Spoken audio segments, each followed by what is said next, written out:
Greetings, this is Vane and welcome back to Let's Play the Elder Scrolls Arena. See, where were we? 84. Like the usual, just prepare my save game for this third one. But I think, I'm not sure, but I think we were due to go to Eldenwood. I think that's what we were doing in this. Is that where it is? Eldenwood. Elden Grove, yeah, that's the one. Elden Grove. So. And Corrie Silmore is probably going to be the closest to Elden Grove. So yeah. Let's go.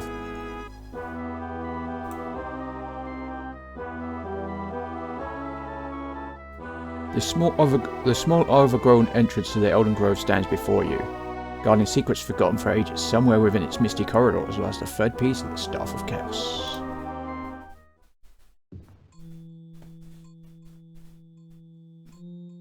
Okay. Oh, that's cool. You got that is cool. I will give it that. I don't know if we're going to need a mark of lights. That's fine. I do. Yeah.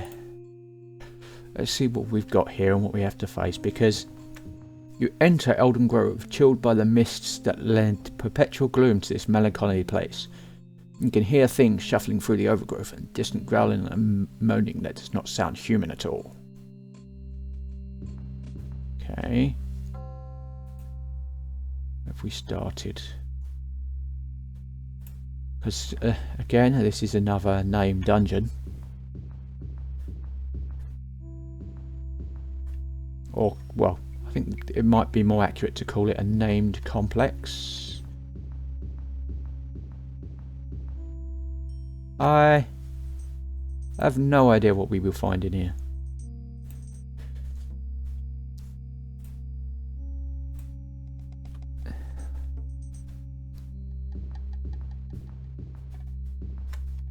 I'm guessing it's not going to be much different from any other dungeon, I guess.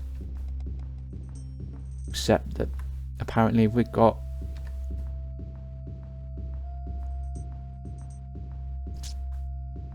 trees forming walls for us, which is cool. I don't mind that.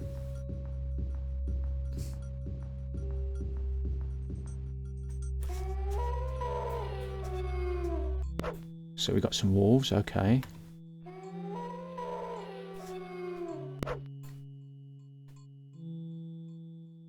Wolves are okay, we can handle wolves. Wolves are fine for us.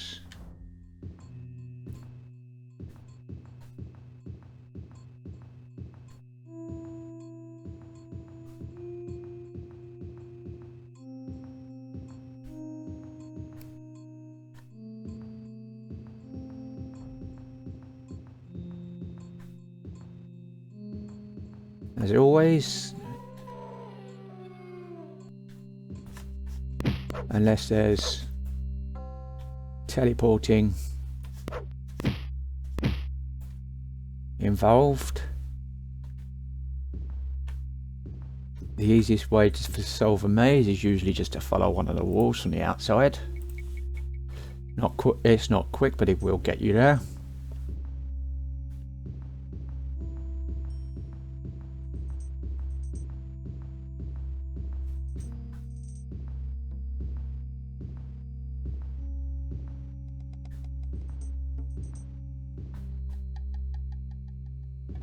It's quite disconcerting, you know. I hadn't expected to see a dungeon that had these outdoor features, to be honest. Well,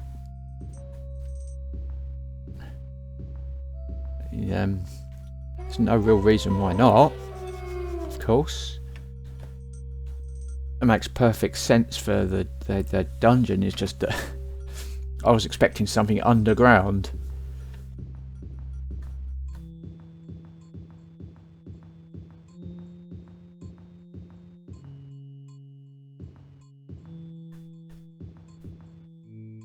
I mean, so far this is okay. This is quite good, actually. Let's have a look. I mean, yeah, we're doing quite well. Just going to follow this wall. I mean, it's kind of like, you know, being in town, being in one of the parks in a town. Although it does kind of feel like, you know, get over here, I don't know where you are. Well, we've seen dark versions of you, so obviously some sort of wraith. And it's not a big issue.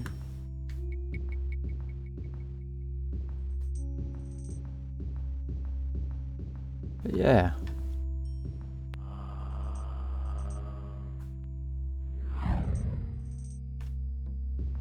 Now that is difficult.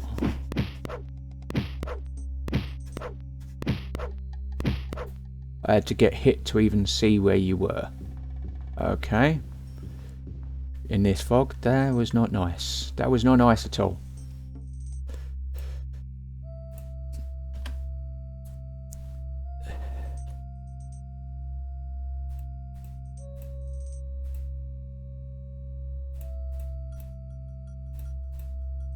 Okay. Might need to see if we can rest somewhere. What do we reckon? Do I reckon this is safe? Let's have a look. I don't know what it's like. We'll probably get golems and everything in here, you know.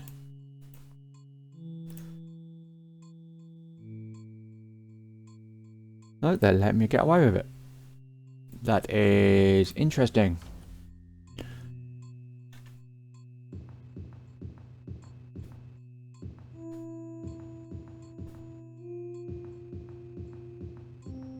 I mean, I do. There we go. What's this? This is a path of some kind. This is interesting. I do kind of expect there to be an underground aspect to. Hello.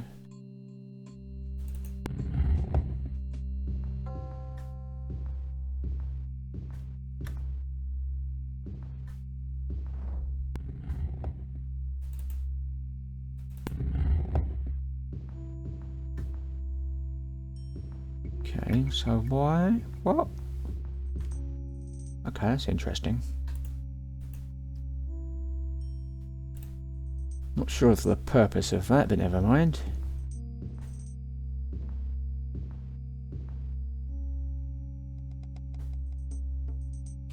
Of course, so that's assuming there is a purpose, and there has to be a purpose, which of course neither is necessarily true.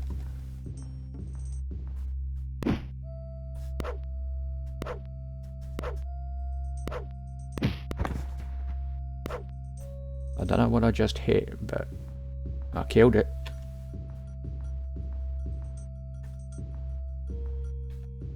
Huh. Wolves attacking me through the wall. Nice.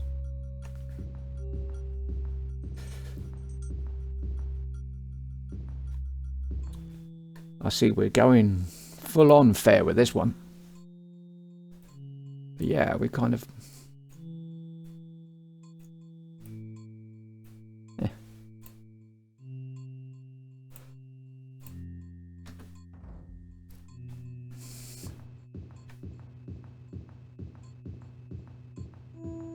I mean, I have looked at walkthroughs and maps for this game, but to be honest, I don't remember any of them, and I only show the maps from the mapping. So, actually seeing this in person, this is still relatively blind. I mean, I'm not using any walkthroughs. I've not printed them out or got a copy on hand while I'm playing this. So this is still essentially blind, as it's basically it's saying that I've not experienced this before.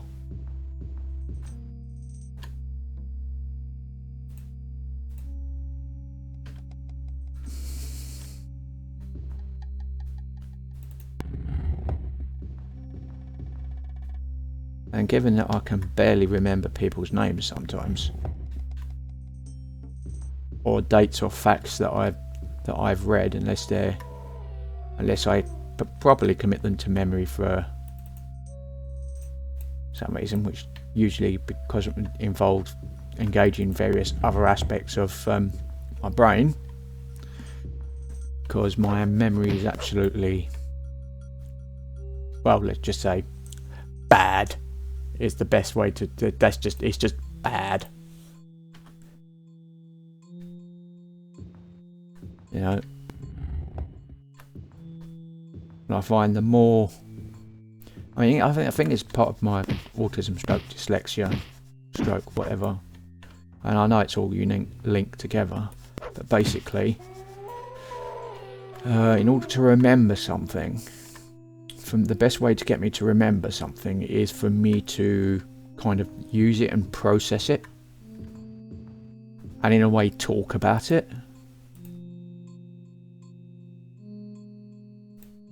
So, for example, if I want to remember a name for someone, the best way of getting me to do that, if it's not written on a piece of paper, is basically for me to pretty much use their name in conversation as many times as possible until it just kind of sticks.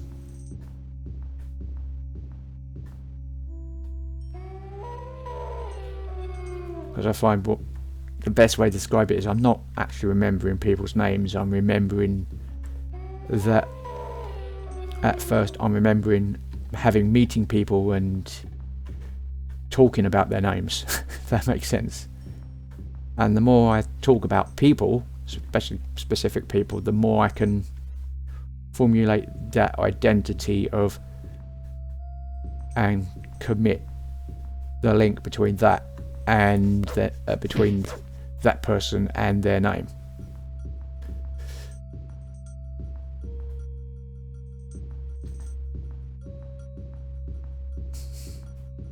And sometimes it can take a bit of time to get through my memories. I mean, quite often, one of the things I do is canvass for my local Labour Party, where I run a board quite often, and I find that quite good for me, because I'll have a small team, usually no more than 6, and I'll try and take their names, and then what I will do is I use their names and give them, because I'm repeating their names and giving them when I'm giving them the numbers, I'm actually learning who they are.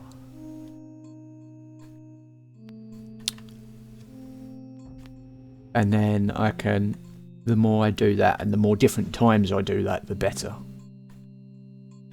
So I'm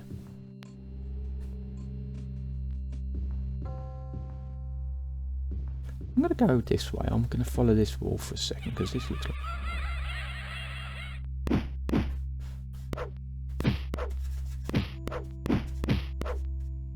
That was an evil laugh, wasn't it? That was a very evil laugh.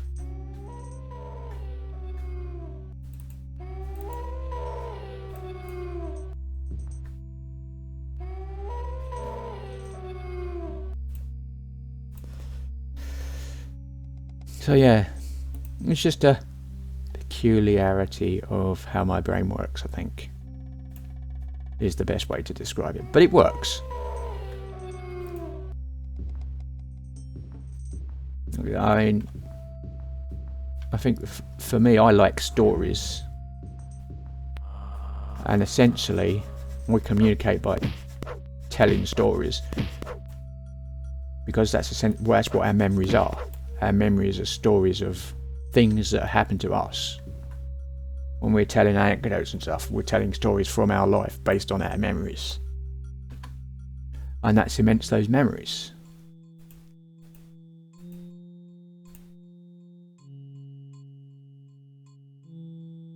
Are there enemies nearby? Where are you? Where? Some orcs to deal with, but that's fine.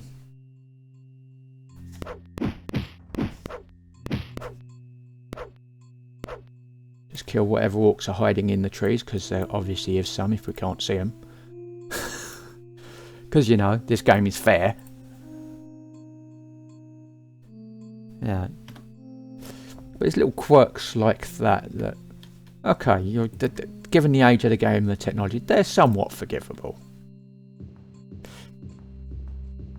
I mean, if a modern game was to do that sort of thing, you wouldn't be very happy about it. But you think this came out almost 30 years ago. So yeah, remember next year, 30 years ago, in 2024, so you can expect Bethesda probably to do something celebrating 30 years of Elder Scrolls. You know, like maybe bringing out Elder Scrolls 7 or whatever it is. I think it is Elder Scrolls 7, isn't it? Elder Scrolls. No, it's Elder Scrolls 6. We're waiting for, isn't it? Unless you count Elder Scrolls Online as 6, which I don't, but I'm pretty sure others will. Yeah, Elder Scrolls 6.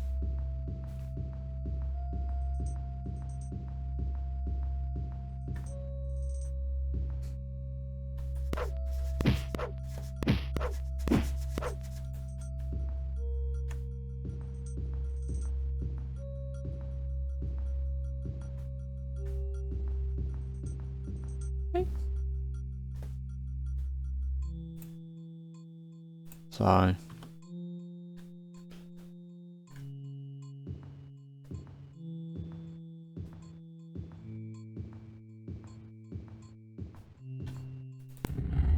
okay, so you're the path down. We'll just check that I'm not going to deal with you, because we've got this whole forest to explore before we even consider that. But yeah, because we've only just done the outside. I'm expecting this to be a huge maze.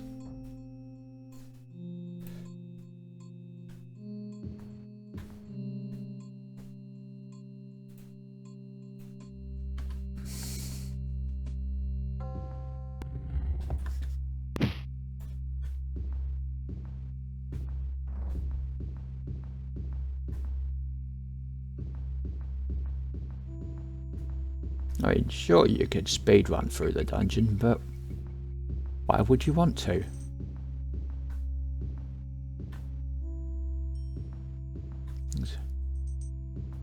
You know.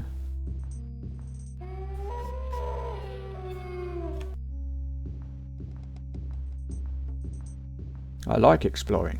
Exploring's pretty cool, as long as it...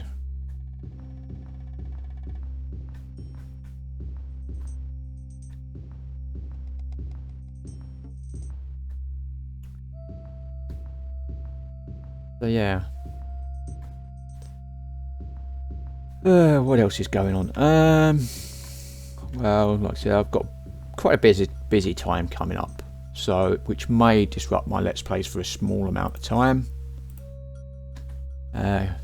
Being policy officer, I've got a lot of meetings which may into my recording time.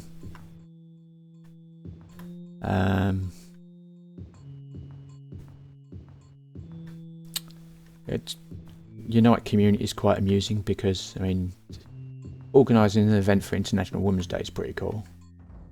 There's former branch secretary. I'm kind of a de facto visible leader of the branch, even though I'm not an officer at the moment, which is quite weird.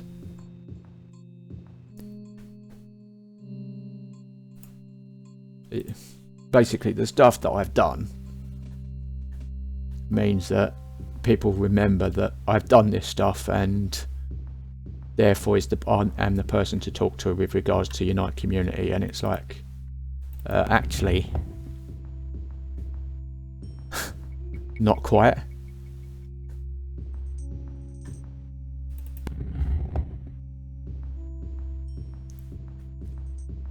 I think what annoys me the most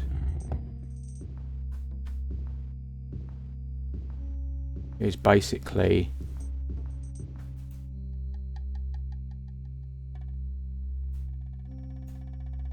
didn't we have one of these where we turn back on ourselves? Oh, now that is interesting. I didn't realise we did that. That would explain a lot. Okay.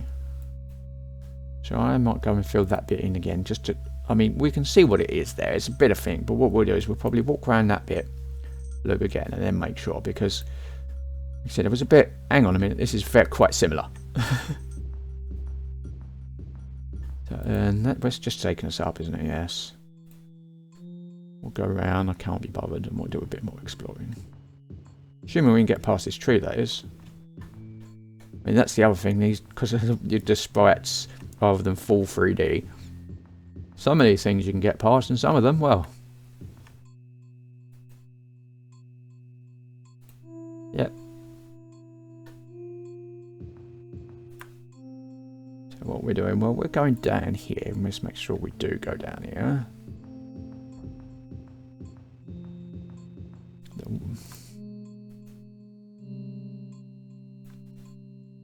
Just to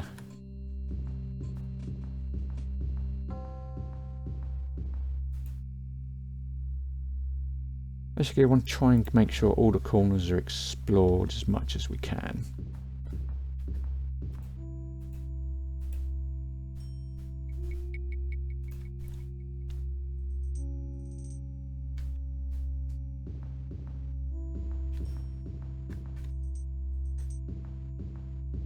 Bearing in mind I'm apparently blinder than a dead hedgehog at some point.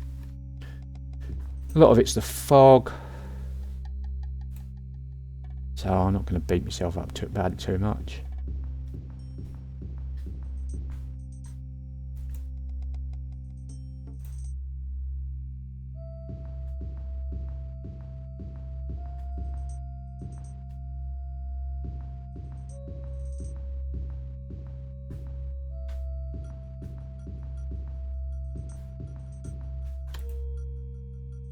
So yeah, kind of interesting. I mean, it's nice being busy again. You know.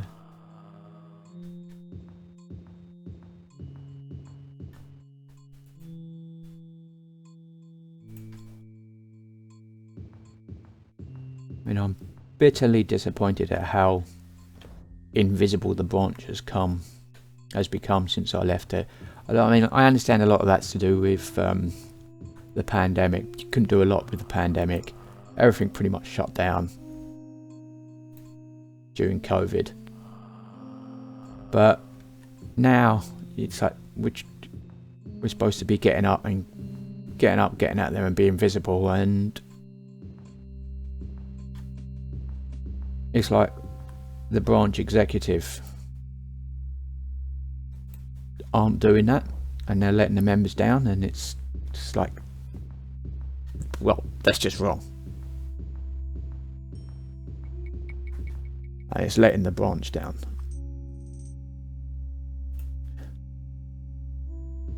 And so it saddens me to see that is how things have ended up. You know.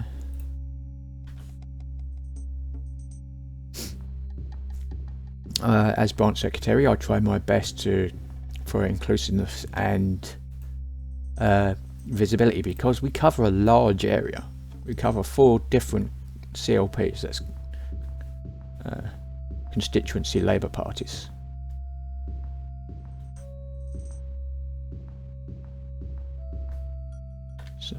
So that's basically the seats of 4 different MPs covered by one branch.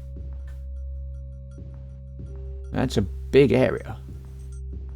It's also 2 London boroughs.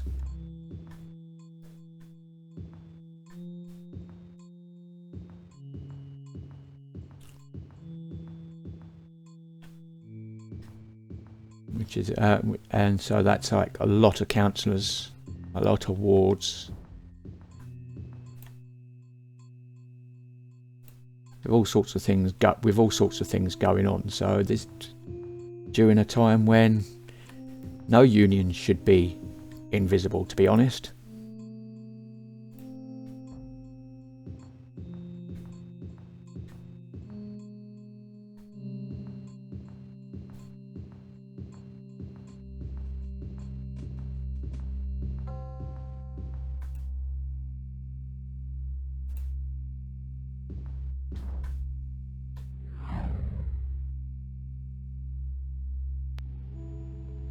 And then you.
Really? Okay.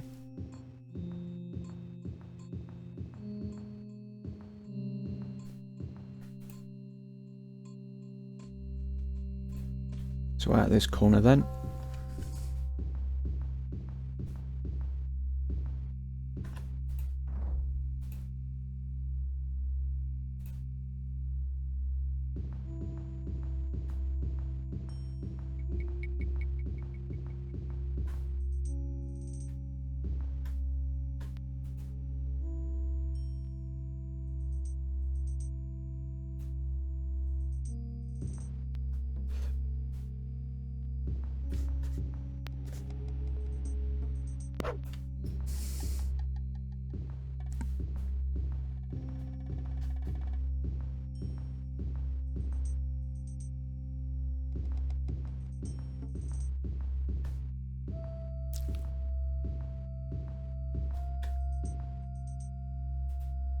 But yeah.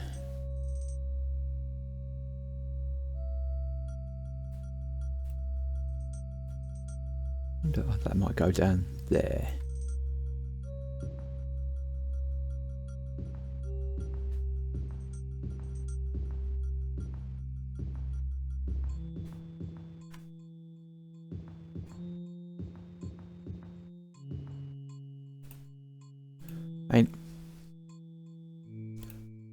I do enjoy the stuff that I do.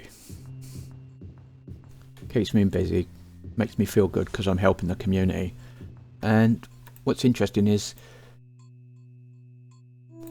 and this is what not a lot of people realise, the grassroots labour movement in the UK is a lot different than the National Party. I mean, a lot different. In fact, it's quite distressing just how much difference it is, because it's like the people at the top have become so consumed by needing to have their careers in politics that they've forgotten why they got into politics in the first place, that what they were campaigning for.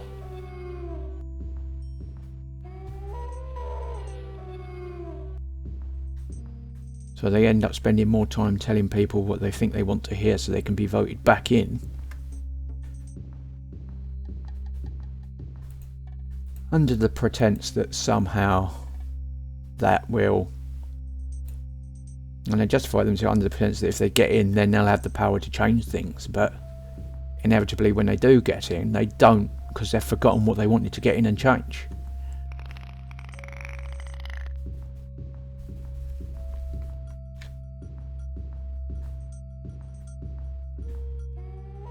I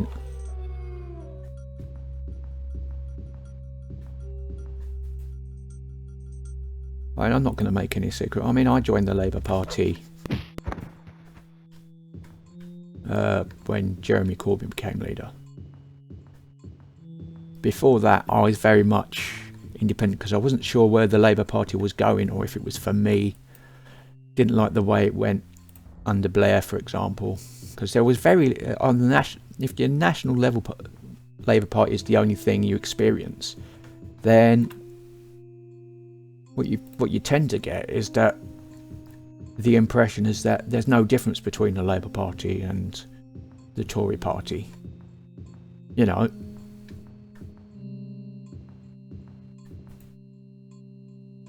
So you kind of wonder what's the point. Whereas at a local level, you'll actually see that they're actually people who actually care about their communities, that are often engaged in various community campaigns. You know, they engage with residents, and they speak for residents. And yes, some of those people make it to councillors and even MPs, but for the most part, they're so busy campaigning and doing what they need to change that they don't become councillors or whatever, even though they're the people that we need. And at the same time, the Labour Party tends to think because they're more campaigners than politicians, they won't get voted for, and they're over other candidates. So a lot of the people who really should be councillors just don't get in, let alone able to do anything about it. It's not that they don't get voted in, it's that they don't even get a chance to stand to get voted in. Usually in favour of someone else who's too busy trying to establish their own political career. And I'm lucky, and very lucky, to say that when it comes to my local Labour Party, for one, there are some very strong socialist representatives who are passionate about the local community and about traditional Labour values, and basically want to focus on helping people. There's not a lot of people who are like just kind of, well, the best way to put it is power mad. They want to become a councillor for the sake of the councillor because it's a stepping stone to becoming an MP, to going on to whatever they do after their MP, like being a banker or whatever, you know, or after dinner speeches or some sort of think tank, something like that, you know, trying to get a ministerial role or a shadow ministerial role, so that they can then go, well, I've had this expertise, I've dealt with this, here, let me help you make your policy stuff. And they're so busy focusing on wanting to get the votes needed to do that, that they kind of, that any sort of desire for change is quickly forced out of them, even if they had any. You know, you can spot the difference between dedicated individuals and those who are literally just showmen and women, wanting to be in the limelight for their own gain, you know.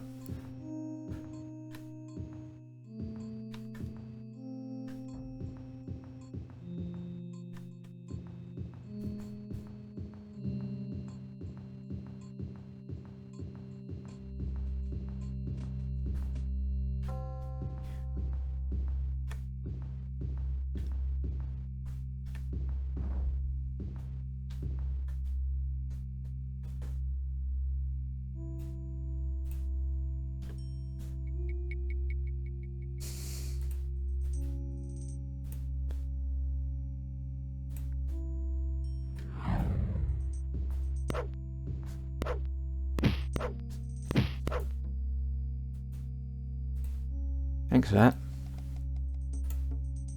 Poisoned.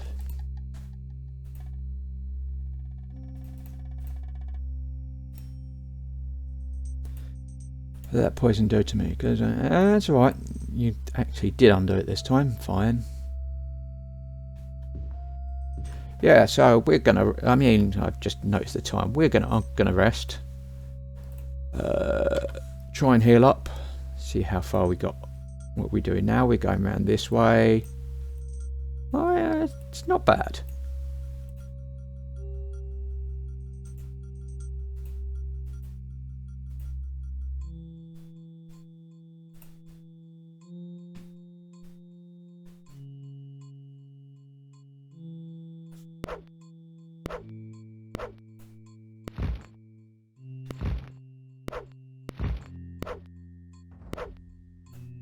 I can hear you. They're somewhere nearby.